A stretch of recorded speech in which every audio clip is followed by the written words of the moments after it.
Nohan from Bangladesh. If someone gives me his money as amanna, is it permissible for me to use it if I know that inshallah when he asks me to return it, I will be able to return him from my own money? Okay. وَجَزَاكُمْ. All scholars say that when a person is entrusted with a deposit, with an amanna, it is not permissible for him to utilize it or to use it, because this is not a debt. This is an amanna. So someone gives me $1,000 and he said, this is an amanna, keep it with you.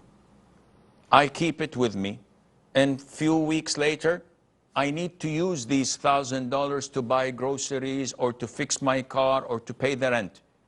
I have other resources to compensate it from. I have people I can borrow from. I have, my paycheck is coming.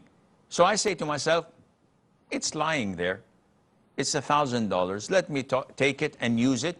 And when the person who gave it to me comes, I will find means to pay it off. The answer is totally prohibited. This is something you were entrusted with. You cannot use it unless you ask for permission.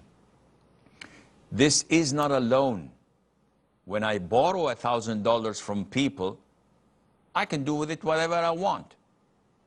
Whenever they come back, I have to give it to them whenever they ask for it. An amanna is a different thing. It's something that you were entrusted with, and you can't utilize it without their permission.